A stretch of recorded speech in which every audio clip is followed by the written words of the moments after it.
को बता दूं कि जो सुप्रीम कोर्ट में केस की सुनवाई होने वाली है 18 तारीख को, उन सभी केस में जो है सिर्फ और सिर्फ आपका जो 4 एसएलपी नया एसएलपी है, वही 4 एसएलपी में सुनवाई होने वाला है 18 तारीख को। जो बिहार सरकार का पुराना एसएलपी किया है, जो पूजा कुमारी का किया है, कांति कुमारी का किया है और डिम्पल कुमारी का जो एसएलपी है, उन सभी एसएलपी का सुनवाई जो है 18 तारीख को आपको चैम्बर में नहीं होगा। क्योंकि ये एसएलपी में आप देखे होंगे कि पहले भी ऑलरेडी सुनवाई हो चुका है और जो सुनवाई है वो रजिस्ट्रार कोर्ट में काउंटर एफिडेविट को लेकर के जो है पेंडिंग पड़ा हुआ है। तो इसमें जो है पूजा कुमारी, कांति कुमारी, स्टेट ऑफ बिहार और डिम्पल कुमारी, इन चारों केसेस का सुनवाई 18 तारीख को नहीं होगा। जो 18 तारीख को सुप्रीम कोर्ट में सुनवाई होना है, वो सुनवाई जो है आपको सिर्फ और सिर्फ आपको जो है सुषमा कुमारी, जेवा जरीन, अंजलि कुमारी और सीमा कुमारी, इन्हीं 4 एसएलपी का जो है सुनवाई होने वाला है, जिसका मैटर आपको 18 तारीख को फिर से चैम्बर में लगा हुआ है। समझे? अब चैम्बर में जो लगा हुआ है तो क्या 18 तारीख को सुनवाई होगा? क्योंकि दो डेट जो मिला था पहले, उन डेट में जो है पहले ही सुनवाई नहीं हो पाया है। टोटल जो है 8 एसएलपी इस केस के रिगार्डिंग है। बीटीएससी एएनएम 10,709 को लेकर के सुप्रीम कोर्ट में जो है टोटल 8 एसएलपी चल रहा है। उस 8 एसएलपी में से जो है 4 एसएलपी ऑलरेडी जो है आगे बढ़ चुका है। तो रजिस्ट्रार कोर्ट में जो 4 एसएलपी 25 तारीख को रजिस्टर्ड है, वो है बिहार, स्टेट ऑफ बिहार का पूजा कुमारी, कांति कुमारी। 25 तारीख को रजिस्ट्रार कोर्ट में इन सभी एसएलपी का सुनवाई होना है। और ये एसएलपी जो पीछे का बाद में किया गया है, वो सारे एसएलपी अगर चैम्बर में 18 तारीख को सुनवाई हो जाता है तो हो सकता है कि सभी एसएलपी एक साथ कनेक्ट हो करके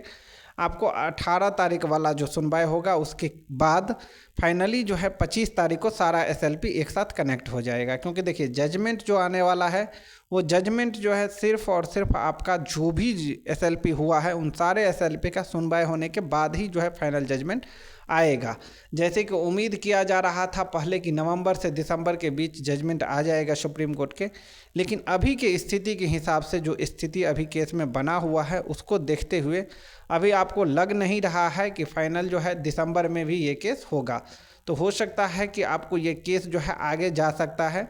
लेकिन अभी के हिसाब से अगर देखा जाए तो ये एसएलपी में आप देख सकते हैं 18/10/2024 के बाद जो है डायरेक्ट आपको जो है 25/11/2024 को टेंटेटिव डेट मिला हुआ है।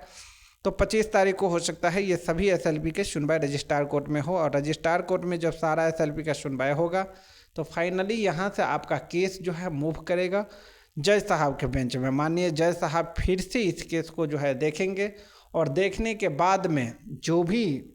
प्रक्रिया के वजह से अभी भी केस पेंडिंग है, उन सारी प्रक्रिया को देखेंगे। देखने के बाद जो है दोनों तरफ से बातें को सुना जाएगा और सुनने के बाद जो फाइनल जजमेंट आएगा उसी आधार पे जो है ये भर्ती की प्रक्रिया पूरी होगी और इसी आधार पे जो है बीटीएससी फिर से इस भर्ती में जो भी प्रोसेस रुका हुआ है उन सारे प्रोसेस को जो है अपना स्टार्ट करेंगे। फिलहाल जो है आपको देखना होगा कि कब तक ये केस क्लियर होता है। तो देखिए जैसे कि सारा कुछ आपके सामने है, आप देखे ही होंगे कि 4 केस जो है आपका ऑलरेडी आगे बढ़ चुका है, 4 केस जो है आपका पीछे रुका हुआ है, उन सभी को जो है एक साथ कनेक्ट करके ही फाइनल जजमेंट देंगे। तो इसीलिए जो भी अभी जो है पेपर वर्क बाकी है, जो नया एसएलपी में किस कारणवश से जो है अभी भी ये केस अभी तक इतना पीछे है, इन सब सारे चीज़ों को जो है देख करके सारे चीज़ों को एक साथ कनेक्ट करने के बाद ही जब सुनवाई होगा उसके बाद ही आपका जजमेंट आने वाला है। तो इसलिए हम बोल रहे हैं कि सुनवाई जो है आपको अभी तक हो नहीं रहा है। आप देखते ही होंगे कि डेट मिला था 11 तारीख को भी सुनवाई नहीं हुआ, 14 तारीख को भी सुनवाई नहीं हुआ। अब फाइनल 18 तारीख को डेट फिर से मिला है। अब देखना होगा कि 18 तारीख को जो है सुनवाई होता है या नहीं, और 18 तारीख को जो सुनवाई होगा सुषमा कुमारी, जेवा जरीन, अंजलि कुमारी और सीमा कुमारी, इन सभी एसएलपी का जो है दिशा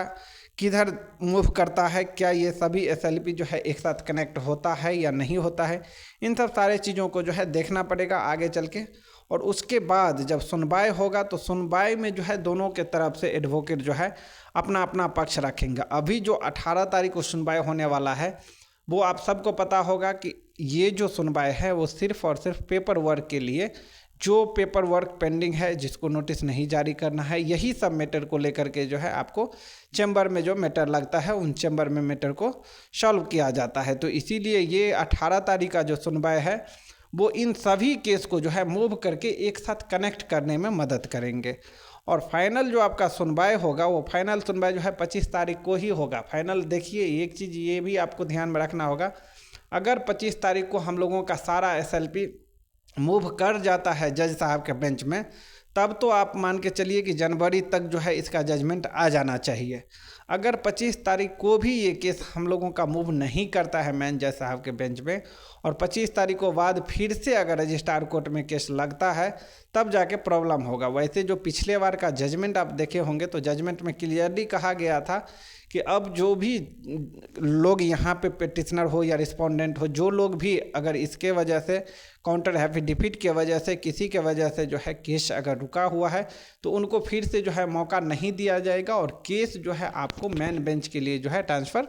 कर दिया जाएगा। तो अब तो ये तो आने वाला समय में बात होगा, क्योंकि 25 तारीख के बाद जब सुनवाई होगा उसके बाद ही ये सब सारा चीज़ आपको क्लियर हो पाएगा कि क्या होता है नहीं होता है,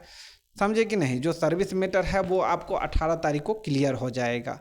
उसके बाद जो भी SLP है, अगर सारा SLP एक साथ कनेक्ट हो करके जाता है, तब जो है आगे आप लोगों के लिए भी बहुत आसानी होगा केस में। देखिए, जो उसके बाद जो 25 तारीख का सुनवाई हो जाता है, उसके बाद जो भी सुनवाई होगा मैन जज साहब के बेंच में, उसमें जो है क्वालिफाई के अपने एडवोकेट, अगर आप लोग चाहते हैं कि एक और सीनियर एडवोकेट रखें, तो उसमें जो है आप लोग को एक और सीनियर एडवोकेट रखना चाहते हैं, अगर एक और सीनियर एडवोकेट, तो आप लोग जो है रख सकते हैं। लेकिन ये जो है, क्योंकि उस टाइम जो है आपको बहुत मजबूती के साथ लड़ना पड़ेगा। एक दो हेडिंग जो है वही आपका केस का जो है दिशा निर्धारित करेगा कि आखिर जो है जजमेंट किसके पक्ष में जाने वाला है। और उस टाइम जो है आप लोग को चूक नहीं होना है, उस टाइम जो है अपना पक्ष मजबूती के साथ रखना है। काउंटर की बात कर लें तो देखिए, आपको बता दूं कि फाइनल जो है अर्चना कुमारी जो है दिल्ली में गई थी, उनका जो है फ़ोटो भी बहुत सारा आया था। एडवोकेट से जो है सारी प्रक्रिया के बारे में बात किया है, क्या क्या टॉपिक उनको काउंटर एफिडेविट में डालना है, वो सब सारे चीज़ जो है उनके तरफ से क्लियर है। लेकिन अभी तक जो है काउंटर जमा नहीं हुआ है, काउंटर एफिडेविट जो है जमा नहीं हुआ है, समझे।